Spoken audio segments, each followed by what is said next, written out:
show you how to clean the vacuum at the end of the cleaning job. There is a container here.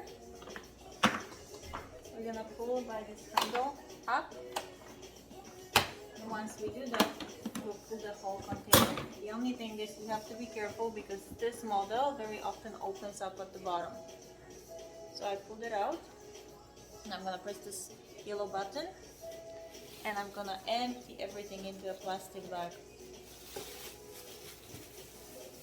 Put it in, press the button, and the container opens up. Okay, close it. Now there's a filter here, so I'm gonna open this handle, pull it up, check the filter. See, there's something inside. If the filter is gonna be full, the vacuum is gonna shut down.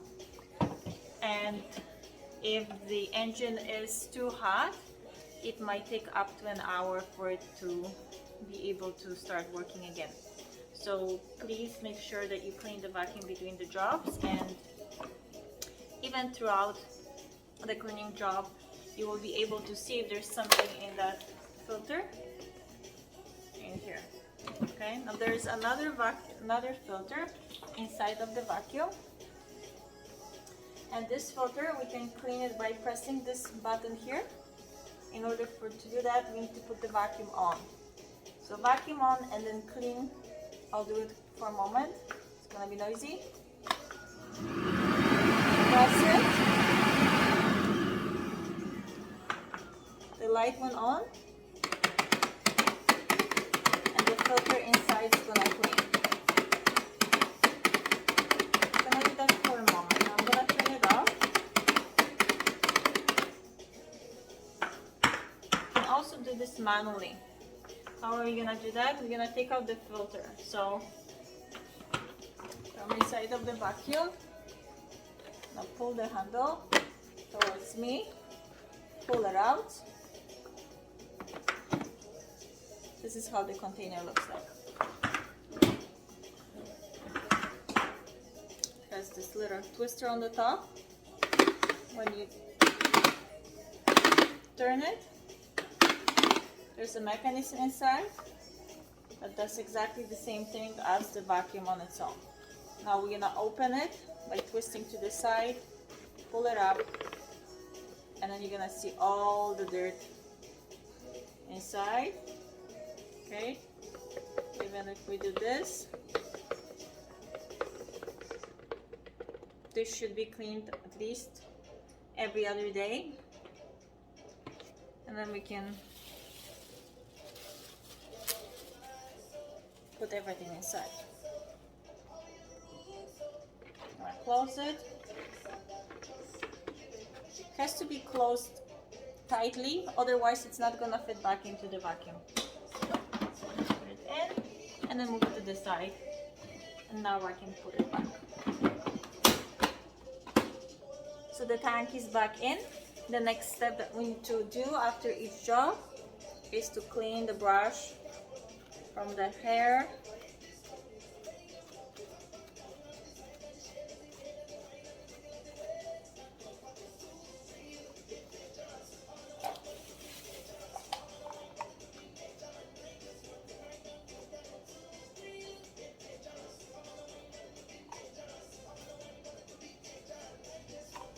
and even from time to time we're gonna clean this with a microfiber cloth, the inside of the brush. Okay, that way now the vacuum is ready to be used for the next job. Put the brush, small brush on, and then we can hang it back on the vacuum. The other brush is a little bit too heavy, so if you put it inside here, it might actually flip and hit something that stands around, so I recommend not doing that. You know, this brush, we also have to check. Sometimes it gets hair inside.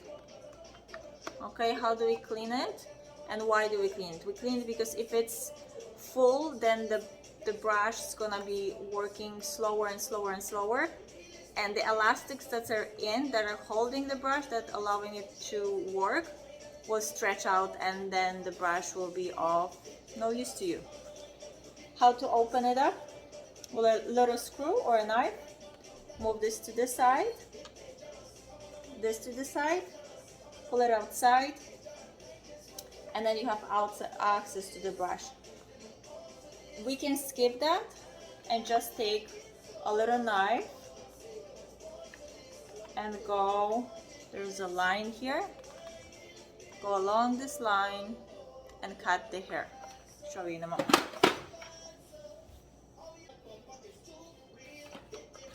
So we have the brush. I'll have a nice small knife, and I'm just gonna cut the hair.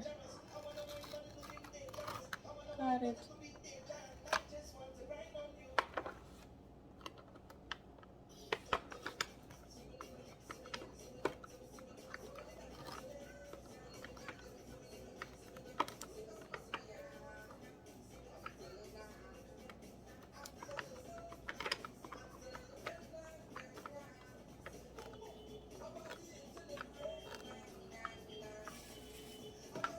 Few more hair. I'm gonna turn it around.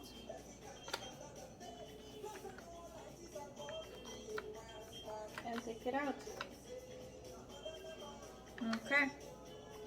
Almost like at the hairdresser, you know, you wanna make sure the brush and the comb are clean for the next client.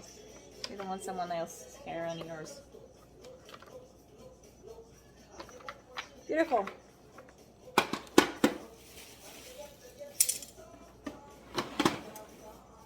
This would be it. Have fun.